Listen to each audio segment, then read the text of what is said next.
All right, so anyways, good morning. Happy Wednesday. It's Wednesday, October, near the end, October, whatever. What is it, the 30th?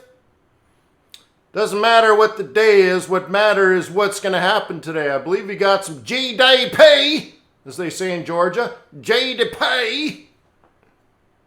And then we got FOMC. So that's going on. By the way, if you want to do the FOMC meeting with me live, you got to go to the video and register. If you want to be notified, you'll need to be a subscriber.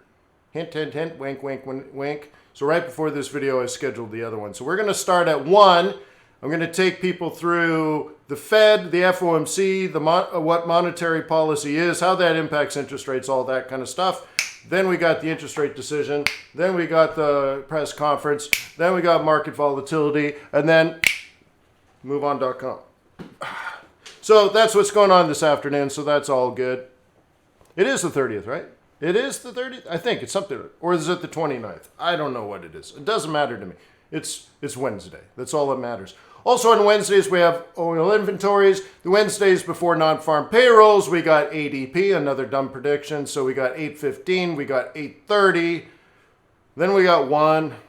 There's a lot going on. A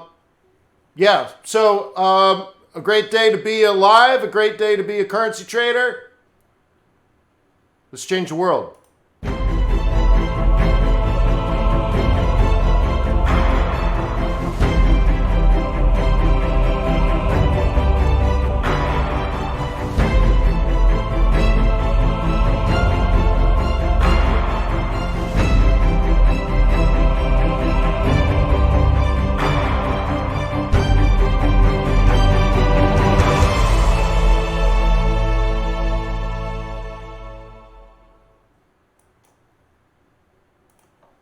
Let me remind you that trading is risky, not appropriate for everyone. Your past performance, good or bad, is not necessarily indicative of future results, but please stay small, stay humble, focus on the long term, and never risk money you cannot afford to lose. Ni hao ma. Hello, welcome to the Forex.Today YouTube channel. Please subscribe, please like, please leave comments on videos, and while in the chat during the live events, please treat your fellow traders with the respect and dignity that they deserve. We are professionals. This is what we do for a living or want to do for our living. So therefore, let's treat this professionally like you're in our office. All right? So anyways, please ask questions. Please get involved. And I'll do my best to answer them. By the way, my name is Wayne McDonald. I am the Chief FX Market Strategist for TradersWay.com. Traders Way is a boutique foreign exchange trading brokerage. They'd like to earn your loyalty and respect through these webinars and live streams on YouTube. And perhaps that'll entice you to check them out. Go to TradersWay.com, open up a demo account, check out the competitive spreads. The execution speed is much faster than most of the brokers. I saw a test, the results of a test by a third-party service that showed Traders Way was significantly faster in executing your trades than almost everyone. Not the fastest, but one of the fastest. And those big old brokers with hundreds of thousands of clients, they're slow as molasses on a cold Georgia morning. So if you want fast execution speeds, check out Traders Way. World-class customer service, check out Traders Way. How about amazing, redonkulous swaps? Well, what does that mean? It means Traders Way gives you the full swap on your trades so that you can make more money. That's what it's all about.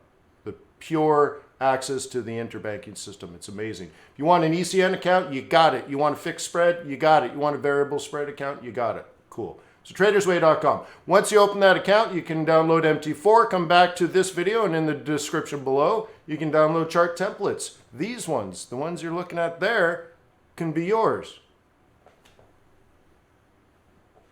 Thank you for being part of the community. So without further ado, let's short some what's it called? What the heck is that company where they think they're a tech company but they just have rent furniture to everybody? WeWork. Let's short some WeWork. Oh, wait, we can't short it yet. Too bad.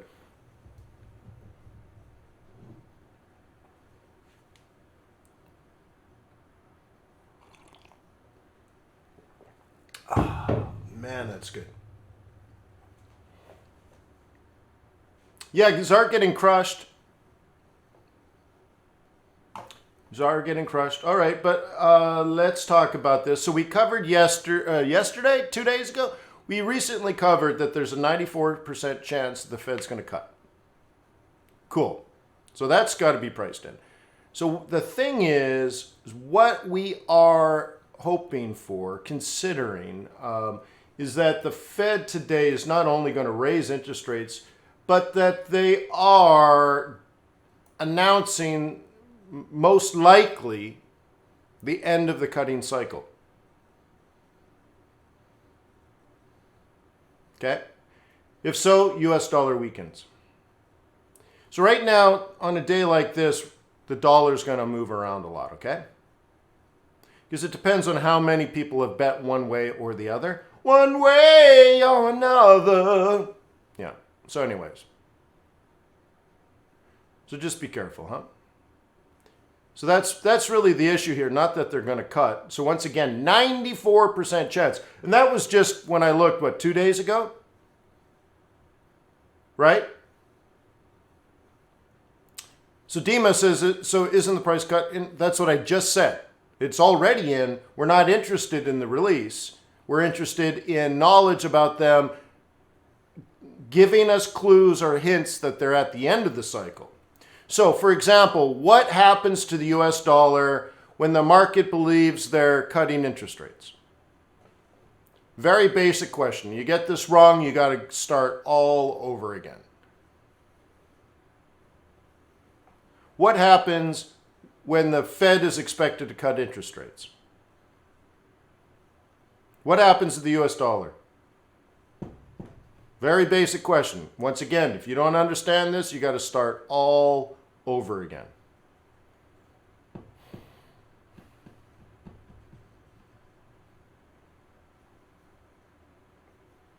Okay, Dima, look around. Look to the left, or look above you and below you. Everyone is saying something else. So Dima, you're wrong. So the dollar strengthens when the Fed cuts interest rates. Look at right now. Look at this. These two are going ape crazy, huh? The US dollar strengthens when the Fed is expected to cut interest rates. But as Dima correctly pointed out, that's already been priced in. Not only was that like last week, that was really last month. So we'll have to go to the dollar pairs now, I suppose. Okay? So since last month, those trades have been coming off. Why?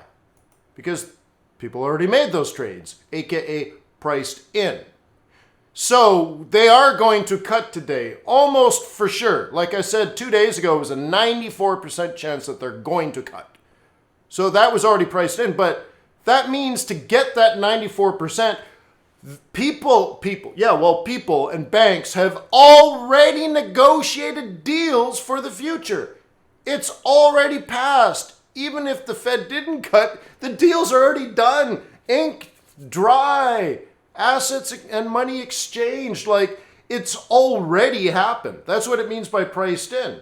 Because you remember, finance is about the expectation of future cash flows and the value of those cash flows. And if deals today are being negotiated that might be impacted by tomorrow or next week, then whoever's doing the deal is going to say, "Oh, well, you gotta adjust because of what's likely to happen tomorrow or next week." So you adjust. So it's already done.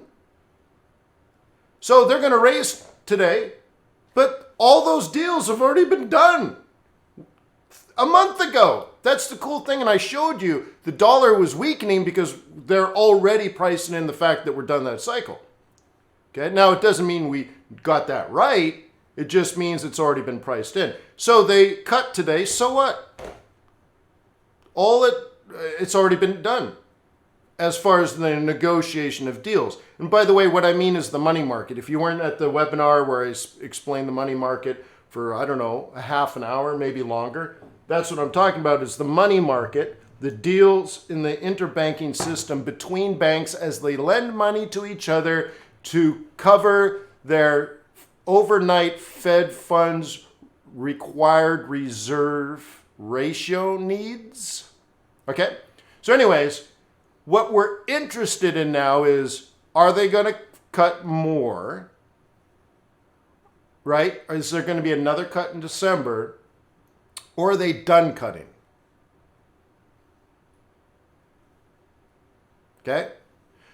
So therefore, if the market believes they're done cutting, the dollar will be weak. If the market expects the Fed to continue to cut, meaning the December meeting, they're going to cut interest rates, then that's going to start getting priced in too. Therefore, the dollar would get strong. So Dima, write this down. If the Fed is considered to continue to cut interest rates in the future, right? The trend, let's say it differently. If the market expects the trend in Fed policy is to continue cutting interest rates, then the dollar will get strong. The dollar gets strong when the Fed cuts interest rates. That's what I mean. Like, if you don't get that, you got to start all over because you don't get Forex. That's the most amazing thing, right? Here's what's taught in school, by the way. The Fed cuts interest rates, the dollar weakens. But that's wrong. It's wrong. It's totally wrong. It's 100% wrong. And the funny thing is, you see it in the media a lot too, because they pick up a book or they take a Khan Academy class or something. I don't know. I'm not picking on Khan Academy, but they get that one thing wrong. And so you'll see like, oh, the dollar's weak despite, whatever,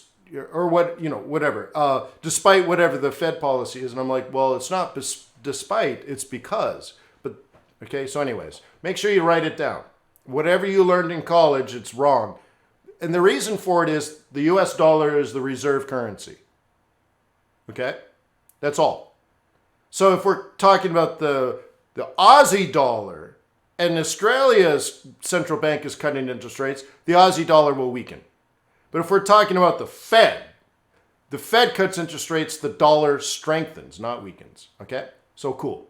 So now we're like in this dichotomy. Are they going to cut in December or not?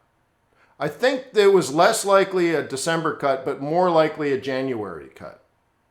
So what I was explaining is like sort of, there could be this ebb and flow over the next 12 weeks.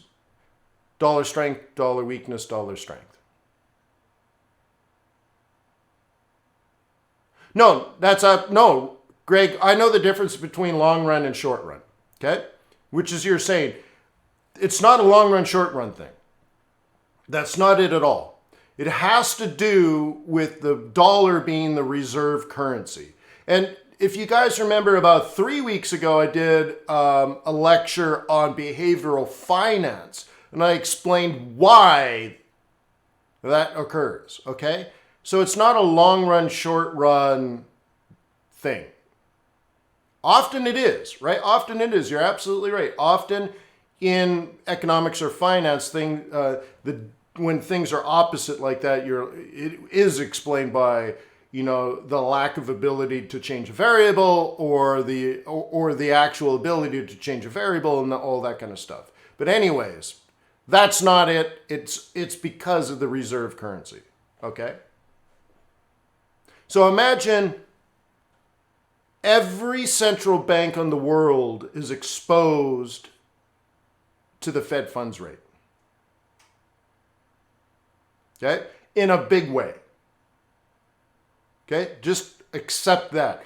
Every central bank on the planet, whether they're pegged to the dollar or not, because the US economy is the largest, most mature economy in the world, every central bank is heavily impacted by what the Fed does. Way more than Canada, right? Way more than New Zealand. Like if New Zealand cuts interest rates, what happens to the rest of the world? They're like, cool, man, maybe milk gets cheaper. Like there's zero impact. The Fed cuts interest rates and it's like an earthquake globally. Everything changes, right? So it's that difference that changes everything. The reserve currency impact on the standard economic model of monetary policy changes absolutely everything. Because if the Fed is expected to stop cutting interest rates, it impacts the inflation levels of India and Indonesia. Probably even more than it does in Indiana. Okay? So don't, right? And by the way, I argue with my Harvard professors on that. And I still know I'm right. Right? I'm an alpha male, I guess. I don't know. Like, I'm sorry, like, professor, you're totally wrong, right? So anyways, here's what you should do. Do some research. Find the periods in which the Fed was raising interest rates. Find the period in which the Fed was cutting interest rates, okay? Go back 25 years if you want. Just find the years, okay? And then open up the charts and watch what happened. Just overlay the two. And you will find that when the Fed's raising interest rates, the dollar's falling. When the Fed is cutting interest rates, the dollar is rising. And it's not what's taught, but now you know, and who cares what's taught? Doesn't matter, you're smarter. Okay? Cool, but thank you, Greg. You are right. Typically, things like that have to do with long-term, short-term. Okay, right? But anyways, let's move on. Hey, by the way, thank you for leaving comments on yesterday's video. I'm glad you appreciated it. Okay.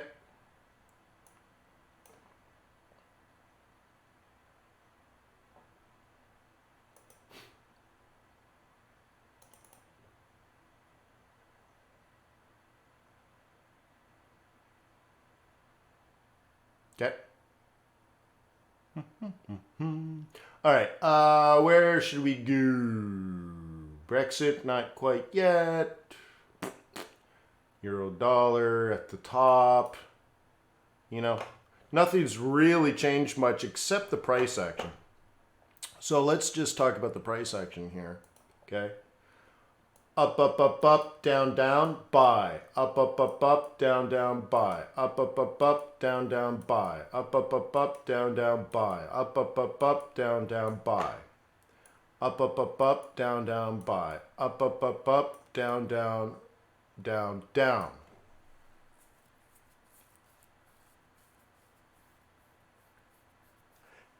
In the middle of a monthly pivot profit zone, when the week opened at M3, not surprising at all.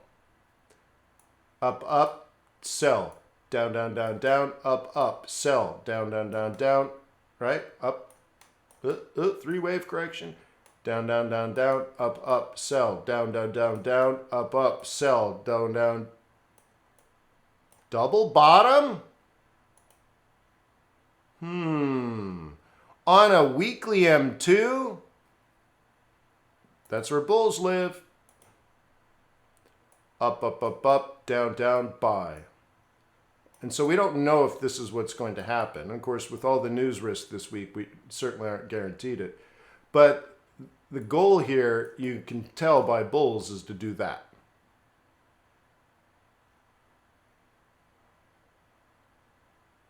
Well, Danielle says, Wayne, if the Fed cuts interest rates, the dollar would get strong. Is that before or after they cut? It's the anticipation, so it's always before. So, for example, all this month, when the dollar was weak, I kept telling you this is the market anticipating the end of the Fed cutting cycle. We don't know if it's right, it's just the anticipation. So what does that mean? They're like trading two Fed meetings ahead. Because it's already priced in that they will cut this one, but we're talking about last month, so they weren't even trading October 30th Fed meeting. They were trading basically 2020 idea. Like if, right, that either October 30th or, what is it, December 16th? Whenever the next Fed meeting is, one of those is the end. That's all that matters to them. Okay? You know what I mean? Okay? So that's what that's about. So it's not even this one. This one is irrelevant. Like I said, it's already, people have already made those investments and negotiated the deals and signed the contracts. Okay? The higher time frame move here, guys, for bulls is simply this. Nothing to it. December 11th, thank you.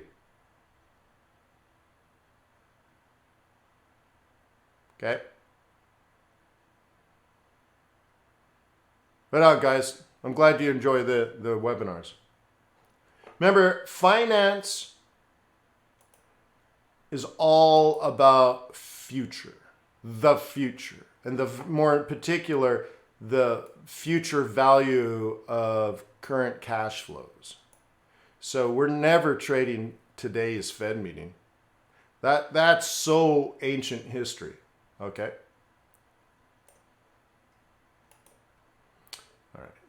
Oh, nice little Fed move. Look at this little fib move. Nice. Looks like that worked out really well. I don't remember that being there. Well, glad it is. Cool. Beautiful. M2. Beautiful month. It's been really good trading.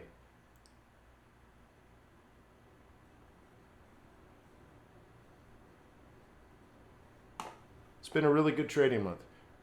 Why is my camera in the way? My camera's in... Oh, I see why. The camera's in the way. This is what you need. Let me give you the future, huh? So you remember... Do you guys remember when you used to trade this way? And you... Right? All you had was now. Let's add the future here so you can have support and resistance for next week and have it now. So much better, huh?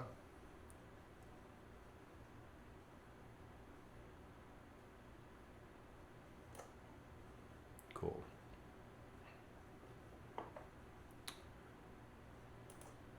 We're always in the way.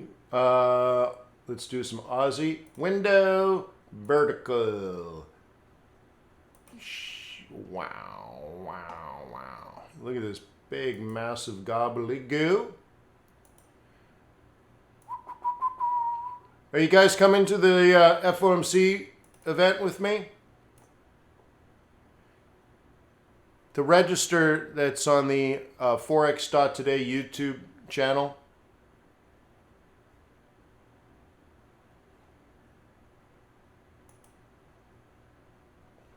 Guess I could bring that up. YouTube.com/Forex.Today.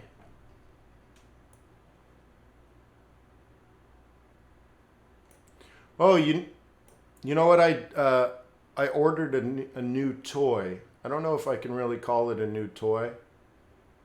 Right here. Subscribe for invitation. Live Fed meeting. So I currently have 60 megabits per second internet. And I just ordered last night at 1 o'clock in the morning. This is what I'm doing. At 1 o'clock in the morning, I ordered 150 megabits per second internet connection. And they have to bring out new equipment and everything, and I don't know, bring a bigger pipe, I guess. And so I think Tuesday morning after my webinar, I'm sure Comcast is going to show up right on time. And boom. Leon, if you have, let's say, at least $10 million, give me a call and we'll set something up for you.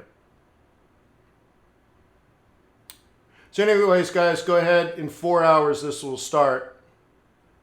And make sure you subscribe so you get notified. And if you could, look at this. You can leave comments and stuff. That's cool. Can you leave a comment and like it? And hopefully that'll tell YouTube to promote it. Is that too much to ask? I'm being selfish, right? All right. If you don't mind, would you like it and leave a comment, and maybe YouTube promotes our community? Yeah, that's not enough. 100K is not enough, Leo. But no worries. Oh, Ron, I don't live in the city. I live on a lake surrounded by golf courses. That's not Atlanta. But anyways. Thank you, Danielle. Yeah, no, I only had 60 megabits, and it used to be enough, but the world's changed. 60 megabits isn't enough. So 150. And I could order a gig, but I think that's really unnecessary. It might be fun, but I don't like spending money. As you guys know, I like saving money.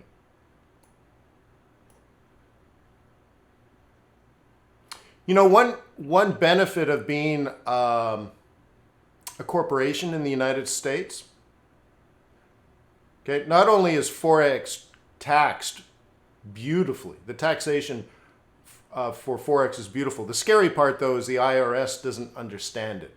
So when you get audited, your accounting and compliance team will have to educate the IRS on their own tax treatments, because the only real tax treatment in the rules book has to do with corporations, multinational corporations, accidentally making or losing money when they move money around the world. Truly, that's how Forex is used, right? So it talks about foreign exchange trading. What it means is, what happens if Nike moves money to Vietnam to build a new factory, and in that process of sending the money, they make money? Well, there's a tax treatment for that. There isn't actual tax treatment on the books for you doing it on purpose over and over and over and over again. So just be careful with that. But one of the nice things is how you can save money. So yesterday we were talking about saving money for the future, right? And how that's the wise thing. When you have a regular job, you are allowed to save money into a 401k. But maybe your company matches you, maybe it doesn't, right? And what do they match you? 6%? And then what? It just maxes out.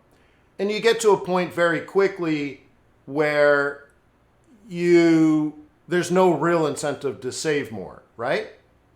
But then you can open up things like Roth IRAs, or I don't know if they even call them Roth anymore. But where do you max out on that? Like $6,000? Again, it's nothing, right? When you're a Forex trading business, one of the things you can do in the United States is you can open up a 401k for all your employees, which is you, right? Which is nice. And you can save, I think, roughly, let's say it's 25 grand a year.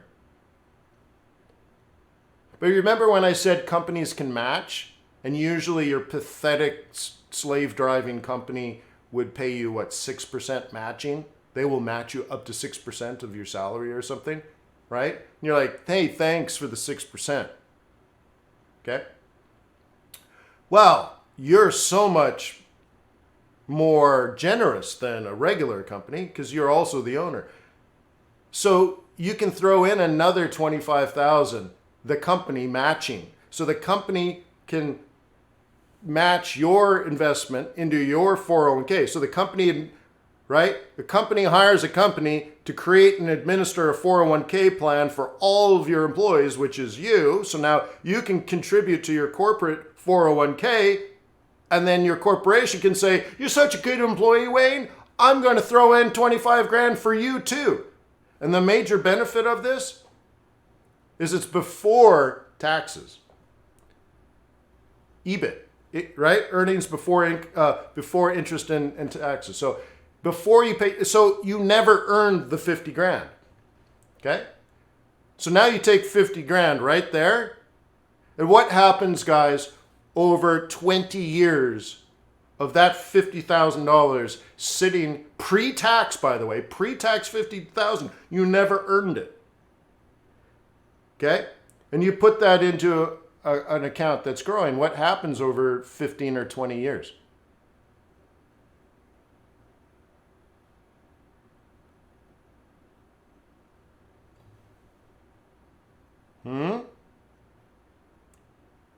I showed you that $10,000 when you're 20 years old, growing at 7% a year, leads to millions of dollars by the time you retire. Isn't that awesome? So all of that before you pay taxes. So it's money you would have given to the government anyways. So another wonderful reason to have some plans, long-term plans. So if you are in the United States, you should incorporate your trading business. Okay? Now, by the way, in years you lose money, like let's say something happened, you lost money trading, the tax treatment on that for Forex traders is significantly better than stock traders. Interesting, huh? Okay, let's look at, I think we did all of these anyways. I need to move this up.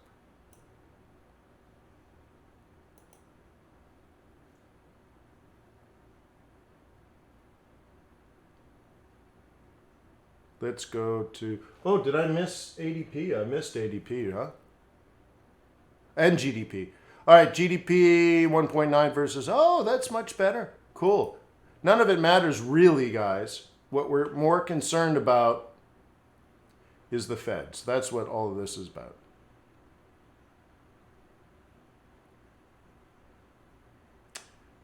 All right, so let's go over, I want to move over to, let's do yens.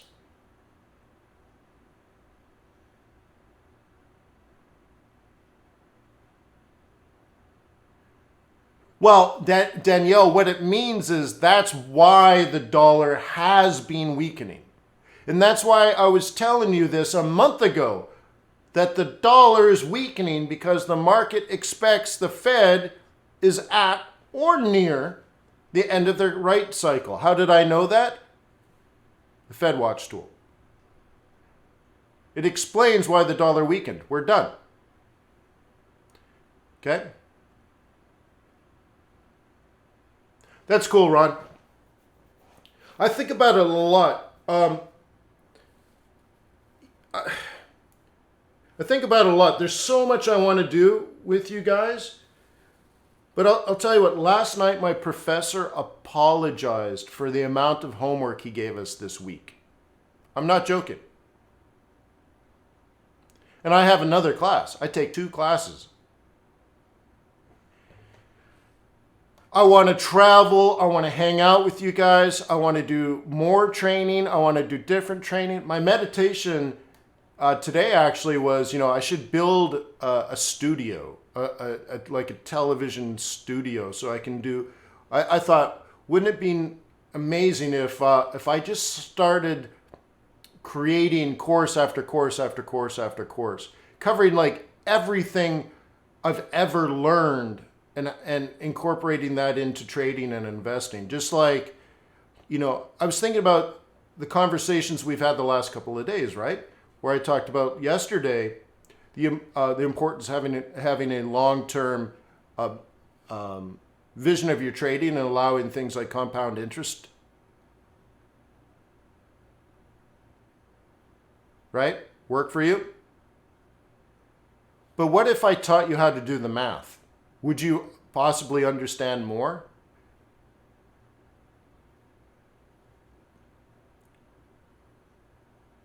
You know what I mean? Like if we went through like the time value of money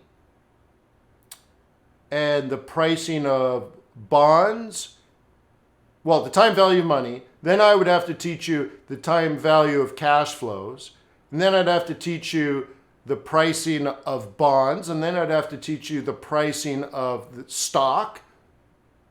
And like, then I'm like, just like that one thing, I'm like, what is that, a 10-hour course on finance? You know what I mean? So I'm like, I should do it. I should teach you that, right? And just, so yeah. So I don't know, but I don't have time. Yeah, banging out all the spreadsheets, teach you how to use Excel, all that kind of stuff. I'd like to do a live group where we read all the major economic and financial philosophers of world history. Right? So I talked about this before and you guys were into it, but like, do you know who Ricardo is? Do you know who Locke is? Do you know,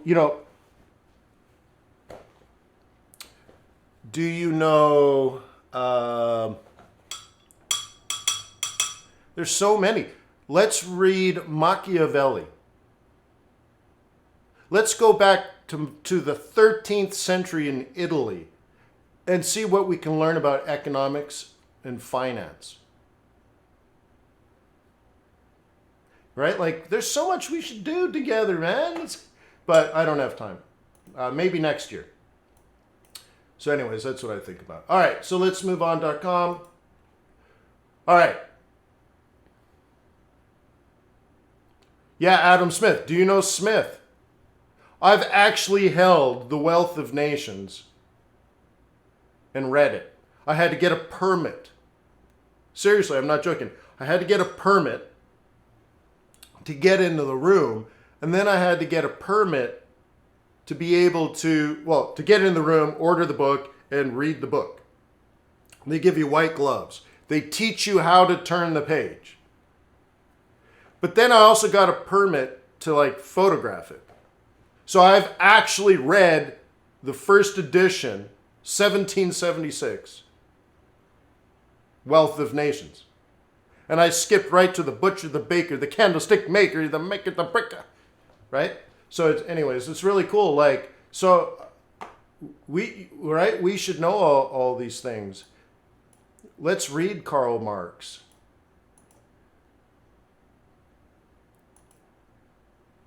Okay, anyways. Okay, this is what bulls are thinking this way.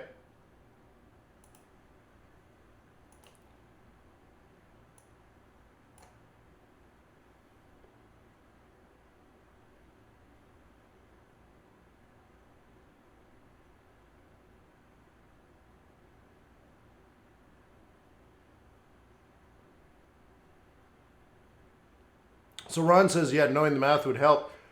Well, knowing the philosophy first and then knowing the math. Okay? You'd be surprised how developed our concepts of economics and money was hundreds and hundreds of years ago. And things like Ricardo talks about rent. Okay? Rent. And then if you read Marx, he was anti-rent. So at the very least, we should discuss Ricardo's view on rents, and then contrast and compare that to Karl Marx's point of view of being anti-rent. He said everything bad about capitalism comes from rent. Okay? Which they would both agree, both Ricardo and Marx, even though they're hundreds of years apart, I think. Yeah, a couple of hundred years apart and have different points of view completely, but they would both agree that the center of capitalism is the concept of rent, earning something from nothing. And then you go all the way back to 1,000 years before Christ, and you have the concept of usury. Rent, earning something from nothing, earning interest on lending someone money. Well, it's the same as earning a profit from someone letting them use your building or your capital, but you've already paid for your capital and you're not even using it. So the fact that someone else is using it should be enough. It's wrong to charge them money for the use of your stuff. Why is that good? Why is that not good? How does that impact economics and finance? Anyways, there's so much to cover besides just, but even just learning to trade, there's so many things we should be covering. But anyways, so I think the next 5 years is going to get really good, guys. Once I'm done with this Harvard thing, then I will teach you everything I learned about economics and finance.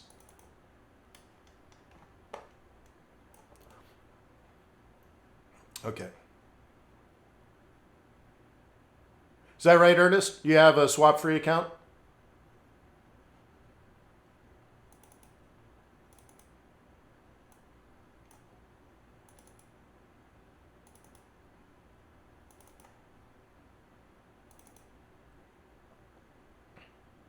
Yeah.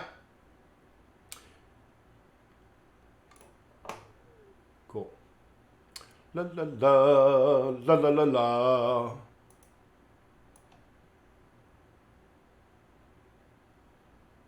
Yeah. Oh, I know that. Yeah.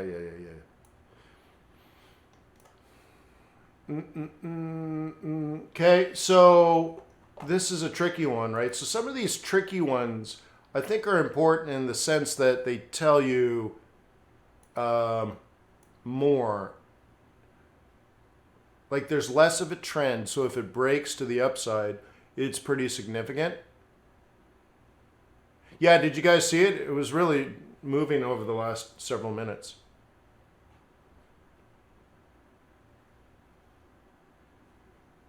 Okay.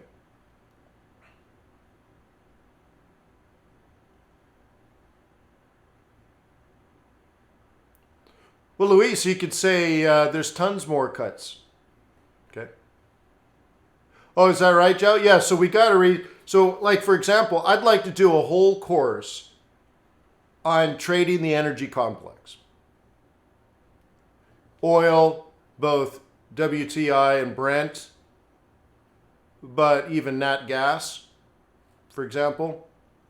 But I would start with the history of oil. The history of oil. And I'd like to cover things like the technology behind fracking, or, you know, the whole upstream, downstream vertical integration model. Okay, so that we can say not only if oil's going up, you should buy Canadian dollar, but maybe you want to invest into the distribution networks or pipeline companies in the stock market and stuff like that, right? Like we can get knee deep. Imagine a 13-week course on just oil. Not just, hey, if oil goes up, you should buy the Canadian dollar. But what if you knew everything there was to know about the industry? So I've actually done that. I've taken the course from a Russian PhD who got her degree from Oxford. And she made me write, I think it was something like 16 papers in 13 weeks. And I got an A in the class. And there's no A plus at Harvard. So I got like a 97 or 98. I learned a lot, but I had to read something like 2,000 pages. And that's not even an exaggeration. 2,000 pages, 16 papers in about 13 weeks. A plus. So I can share some of that, and I think we can get into some pretty awesome conversations. You know what I mean? Yeah, I thought Harvard was going to be easy.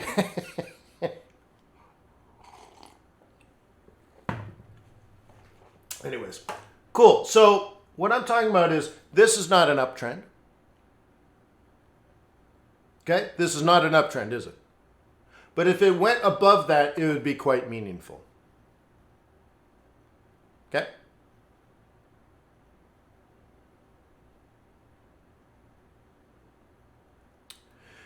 Yeah, Ali, I don't know if there's anything specifically, but you know, that's another question that I would like to solve. So part of my thoughts is to build a course like that. Okay? But also, more specifically, maybe not working in a hedge fund, but starting your own hedge fund. That's something I could do. A whole capital raising workshop. So you got to remember, before I was a venture capitalist, or sorry, before I was a Forex trader as a venture capitalist, before I was a venture capitalist, I was a high-tech entrepreneur in Silicon Valley.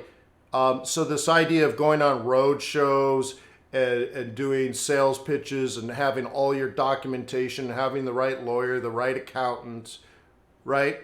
All that sewn together and be able to stand up on stage. I used to have coaches, right? Speaking coaches. I used to run investment conferences where I had something like 150 investors come in, each with millions of dollars in their pocket, and entrepreneurs would go on stage and pitch them. It was my conference, right? I co-branded that one, but we used to do that, and we used to do practice sessions where entrepreneurs would come over to my office. Like I said, I had like a 5,000 square foot office, and I had a stage and everything, so my entrepreneurs could pitch. And so we would do practice pitches where we do pitch nights, and people would go up and bang out their 15-minute road show in front of everyone and get feedback. Like, this is what we should be doing. Like, I've done this in a past life, so now that I fixed you and you're a successful, profitable, disciplined, skilled trader, building your track record to raise money, let me teach you how to raise money. Okay, you see what I mean?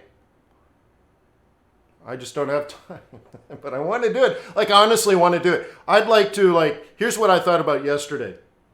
4 times a year in different parts of the world, I hold capital raising conferences. I want to do stuff in Singapore or Hong Kong, right? I want to do something in South Africa. I want to do something, where do we want to go in Europe? Switzerland or London? Somewhere, right? Somewhere nice. Where else do I need to go? New York City. Okay, we'll all meet at the Harvard Club of New York City.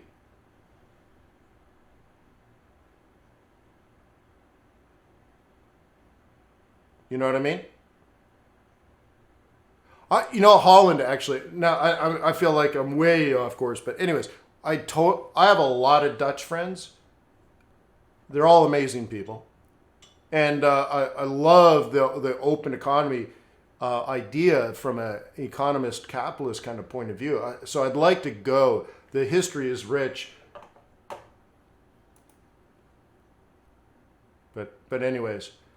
And I thought, so anyways, wouldn't it be cool if just on a regular basis, so what if you did a practice pitch while we're in Singapore? By the way, I make some calls and I bring in some potential investors in Singapore.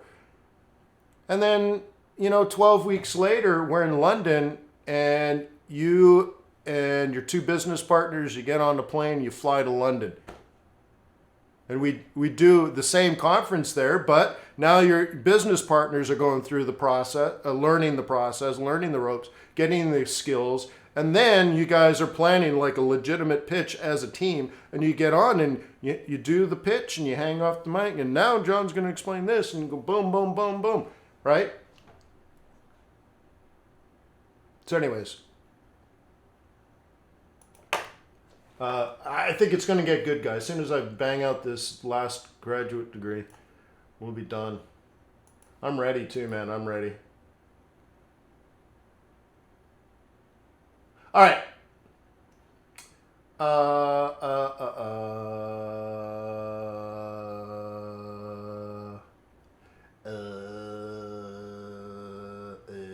What do I want to do next? I don't know.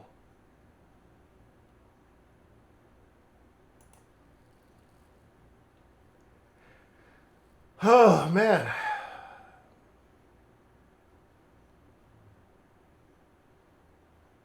It's time for my nap. I'm going to have to take a nap before our webinar this afternoon. Should probably set an alarm.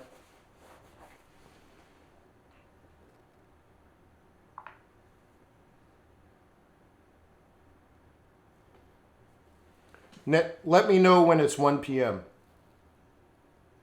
All right, your alarm's set for 1 p.m.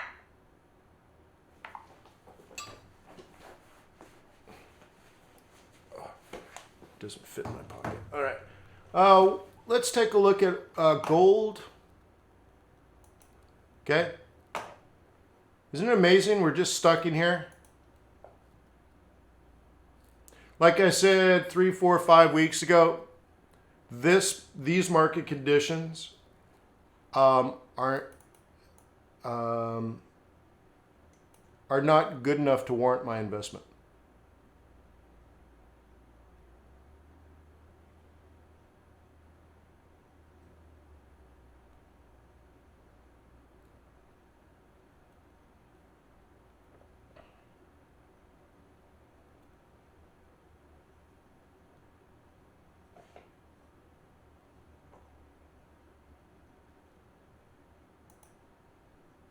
Okay, so gold is just not interesting, but we got to cover the fact it's not interesting. Maybe a change in Fed policy will make the difference. Okay, here we are. I think it was yesterday when we were here, so it's moved up. I believe we said this might be a bottom if you're a bull, but we might need a double bottom or something like that, right? Was that part of the conversation? I think we had it this way.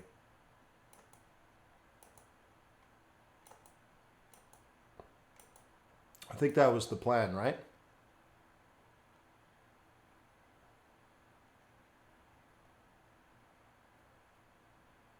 Hey, let's do it. It's still in the back of my mind, so I gotta turn it off. How many people here would be interested in meeting in a place like Cape Town or Singapore or New York City at the Harvard Club and do let's say a 1 or 2 or 3 day event on raising money for your hedge fund? How many people would seriously consider that? Oh, we're not talking about easy. Joe, I can do London easily. No, but yeah. Would you fly to Singapore for that, right?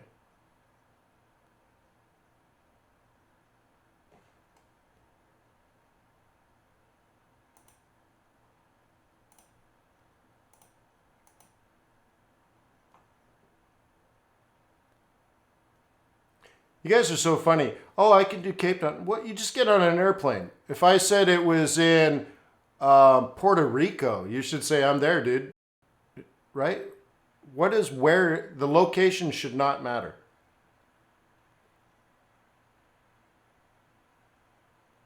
Jean-Guy said, yeah, you would, but not right. Well, the thing is, I think that knowledge, I mean, there's a certain time for it, but it's, you know, like if you're just beginning your trading career, you know, you're learning what a moving average is, and then obviously not. But at some point, if you are serious and you know it's part, like it's something I think you could do, you could go to a conference like that 2 or 3 times. You could go once a year to keep your saw sharpened and focused in the practice of pitching live groups and refining your message. Because by the way, if you go up in front of a group and say, here's my track record, I'm a really good trader, you're not going to raise any money.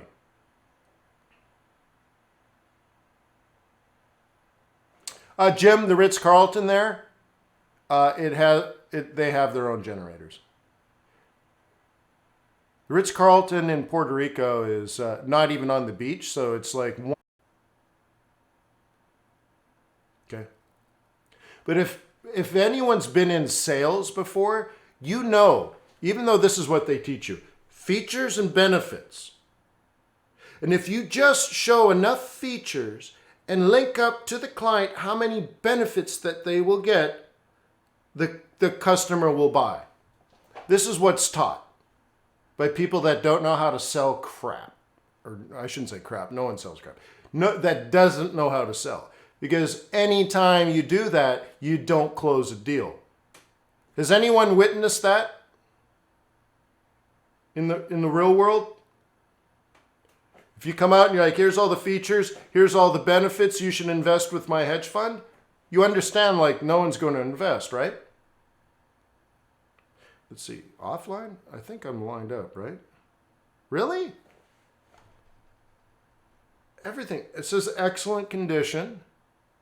It says I'm connected. Really? Everything here it is.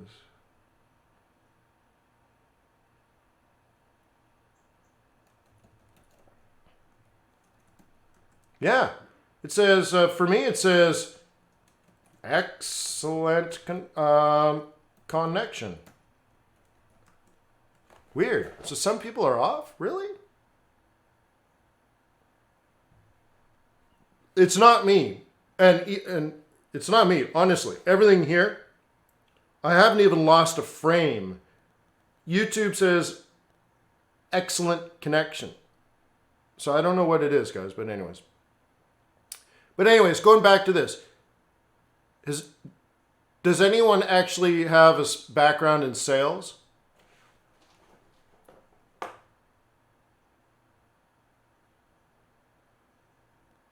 Does anyone have a background in sales? And don't say account management, sales. Right? Features and benefits they don't sell. So if you go on stage and say, I have a really good track record, I'm very, blah, blah, blah, blah, it doesn't work. Right? It just doesn't work. People don't buy that. People don't buy Corvettes because of the features and benefits of a Corvette. Right? You sell the sizzle, not the steak sort of thing. So anyways, so you got to understand, even if you don't have a background in sales, when you do an investor presentation, it's sales. So if you go up there and you're like, I'm really good, I rarely lose money, you can count on me. Okay? So I'm just saying, Ali, you need to be taught before you make $1 million mistake. All right, cool.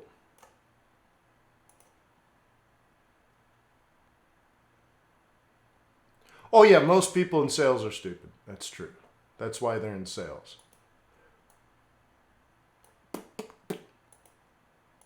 And how do you become a sales manager?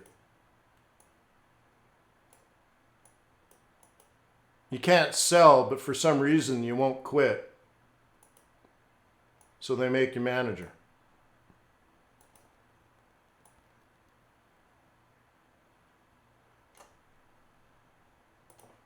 By the way, I'm a salesperson, so don't get all pissy on me. All right.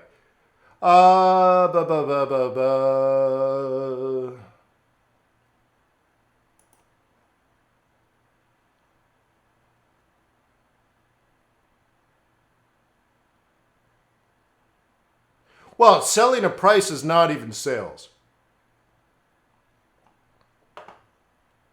Well, what if I gave you 20% discount? That's not sales. Anyways, let's move out of that. I'm just saying, when you get to the point where you need to raise money, it's advanced sales. Okay? It's advanced sales techniques. And there are particular things you need to do in raising money. Okay? Besides the actual preparation, besides actually, you're having your presentation done and having practiced it and all that kind of stuff. There's more to it than that, but the strategy behind all of it is selling. You have to sell the fact that they should give you $1 million, not somebody else. And you also have to understand that most of the time, you're not even competing against another hedge fund. You're competing against whether they should sell their 62-foot yacht to get a 68-foot yacht. Okay? Your first investors are just going to be wealthy people. Okay? You're not big enough for institutional investing yet anyways, so we're going to have to focus on you meeting someone with excess wealth, and you should convince them they don't need a 68-foot yacht. Their 62-foot yacht's good enough. And instead, the better story for them is they should invest in you. They say, oh, he says at a party, oh man, you should see my Forex guy. He's killing it. He's crushing it. Love him. You should meet him. That's what you're selling. Bragging rights. Oh, my Forex guy is fantastic. That's it. That's all you have to do to convince them. So there's a whole process. Okay, anyways. So pound yen, is it going to continue going up? Yeah, maybe, right? So now you go into smaller time frames than the day. You go into the hour. Okay? And we've been talking about this now for several days, probably late last week. The idea of maybe tiptoeing back in if you're a bull. But remember, I said I don't have clear answers for this. This is an element of your decision-making process. And if you were in my swing trading group, one of the things I was trying to convey as well is that we know this is exit time. We all know that. But November is a different month than, let's say, March or something. November's November. And often, November doesn't come back as much as you would like if things are going well. And so on this pair, we've had a big up. And what we would want, and that's why this orange line is there, typically we would want to see something like that as a swing trading group. By the way, whoop, whoop, whoop to my swing traders. Okay. Normally that's what you would want. Here's the thing. Often it only does this in November. So I don't know if that's going to happen, but you got to be aware of it and then make decisions based on that knowledge. And that decision-making process is your alpha.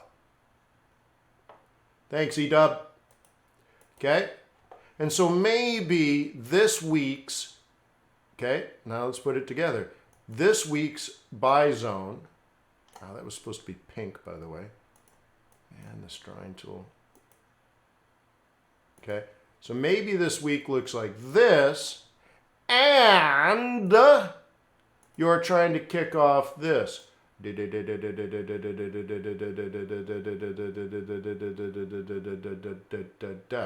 not an OOP, but, you know, maybe, right? Maybe something like that. Maybe it stays above all of this. And I would anticipate this in November, but no other month, which is interesting, right? So that's me bringing my alpha saying, hey, don't be surprised if it doesn't pull back to your perfect textbook entry. That might be okay for August, but not for November, okay? So one of the things I often teach is that, you know, November, or like third week of August often looks like this, and then it comes all the way back and double bottoms in September and then goes up, right? That's pretty normal. September tends to reset, right? So you're up 300 pips, down 300 pips, then you're up 900 pips. And then when you get November, it's more like, whoop. Okay. Prince Philip, there's always something. So yeah, in that case, be careful. But, you know, Europeans kick the can down the line. It's part of the definition of being European. And in this case, I'm throwing the UK into Europe. I typically separate the UK from Europe. I don't know if Europeans do that.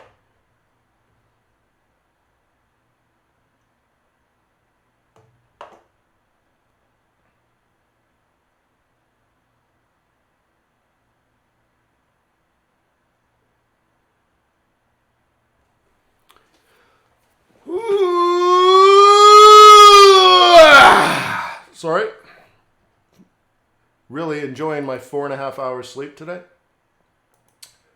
I guess we'll take a quick look at exotics.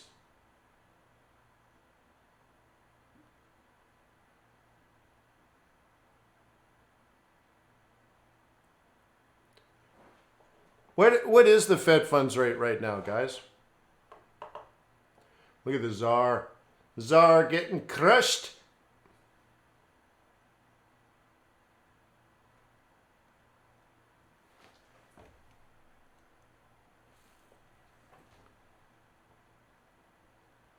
What? Yeah. What? Am I missing something?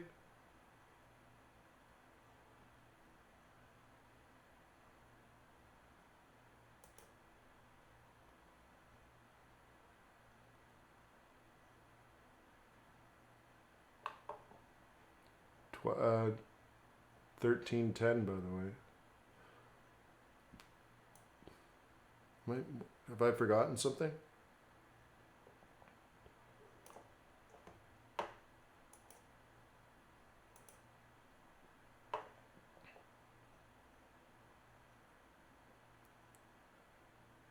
Yeah, now for what though? I've forgotten what. What did I need the alarm for?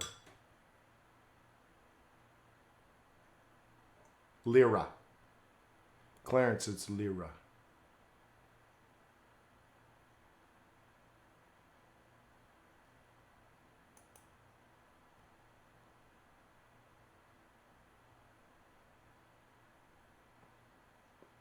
All right, so nothing going on here.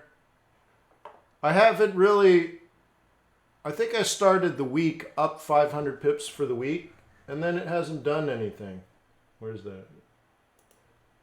Yeah, so I think Monday I was up 500 pips, but now it's Wednesday and it's the same. So nothing's happened in my portfolio for 3 days except I've collected interest on everything. It's just kind of interesting just sitting there. Oops. So nothing's really happened. It's just sort of floating around.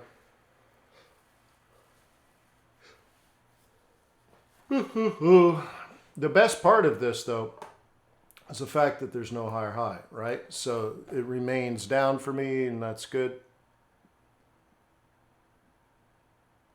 Oh, I see what he means. He was reminding me it's 1 p.m. because I asked my phone to remind me when it's 1 p.m. But I need 1 p.m. New York time. Yeah, I get it.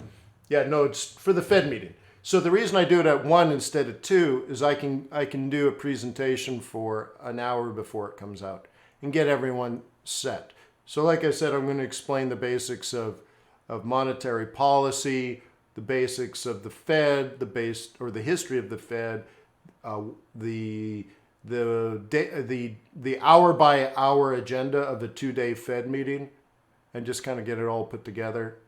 And then we have the announcement, and then we have the press conference and all that. Okay. It's all right, Prince. Like I said, I haven't slept more than 4 hours a night for 4 or 5 days. So by the time I hit Wednesday, I'm a little dull. My wife and kids look at me. So like I went to my daughter's music recital last night, and we're in a giant room ready to go into the auditorium. All the parents are stacked up, and they're all talking to each other. You watching the baseball? Oh, are you watching The Bachelorette? Are you? And I'm in the corner.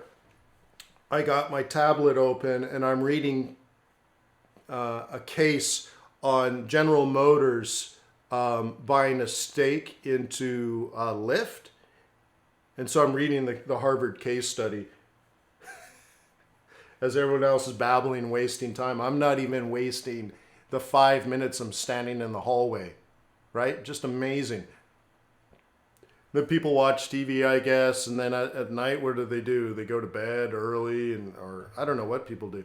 But yeah, so I don't sleep much and I don't waste 5 minutes. But by the time I get to Wednesdays and Thursdays, I'm pretty dull, and my kids look at me like, yeah, that dude doesn't sleep. So anyway, so if I was dull, like you reminded me something, and I'm like, uh-oh, I don't remember what needed reminding. TV is a waste of time, totally. But yeah, like, so literally, if you're standing in a room for 5 minutes, you should be studying. So I don't know if you guys take your Forex that seriously. Where if you're standing around, you should be studying. While I barbecued dinner from my family, I got my phone up and I'm studying.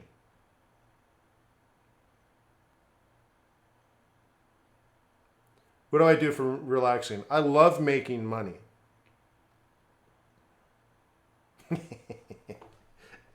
Trading, man. Trading. Trading is, right. Trading's the fun part. All right.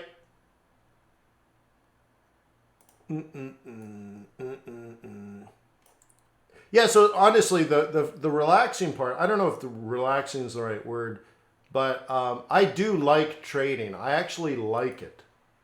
There's a lot of other things that need to go in it. Like, so going back to our previous conversations today, look, once you figure out Forex and you can trade profitably, that's the easiest part of running your Forex business. Okay? So if you can't make money consistently in Forex, then forget it. You don't have a business, right? You have a hobby. But once you know how to trade successfully and you're like, okay, I want to make this a career. In fact, you want to raise other people's money. Now that is a whole different venture. From domiciling your corporation to naming your corporation, right? To having logos and business cards and branding, because now you need that in your marketing messages. So like now you need to take your branding and put that into like PowerPoint presentations and other like tear sheets. If you don't have a tear sheet, like if you don't even know what a tear sheet is, then forget it, right? So you're going to need your tear sheet and all that kind of stuff. And you probably want branded shirts and hats and all those fun things. But then, like I said, now you need to hire accountants. You need to hire compliance people. You need to have a good law firm. You need disclosure documents. You need disaster recovery plans. And, there's a lot of things to do that are very difficult and complex, especially if you've never even done it before, are radically difficult if you don't know how to do it, right? So that's, right? There's your next steps, right? So trading to me is relaxing. Almost. I wouldn't say relaxing, but I enjoy it. Right? Like literally. So, right, like Ernest Wilson says, right? Lo-fi hip-hop jazz. Yeah, well, honestly, when I can just sit down with a cup of coffee and no distractions, right? Even if it's like trading the Shanghai Open, there's something fun about it. And there's something I like about trading gold at the Shanghai Open.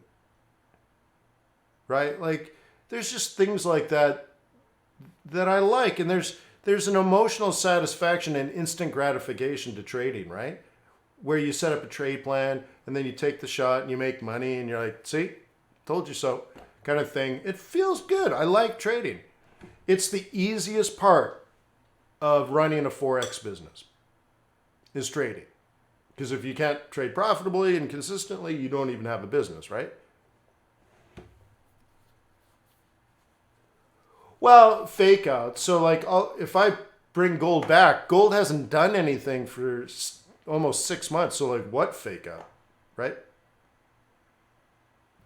Okay. A string of losses has to do with discipline. You have to understand it's a psychological issue. So anyways, we'll leave that. I've answered that before, but I know I've done 4,000 videos, so you can't watch them all. So we'll get to that some other day. I think I probably should pull the plug. I think the market's waiting for the event today, and I got that on the calendar, so we're going to trade that today.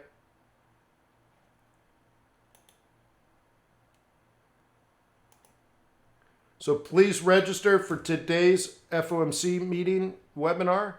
There's the link.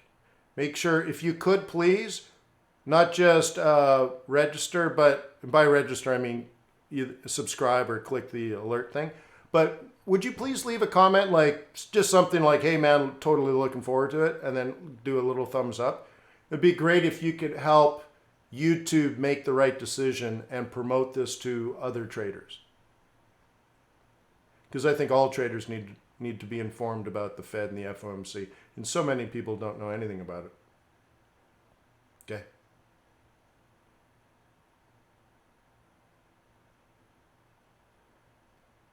Really? I thought I brought it up and it said you could leave a comment, but if you can't, then that's too bad. I thought maybe it was just for me or something.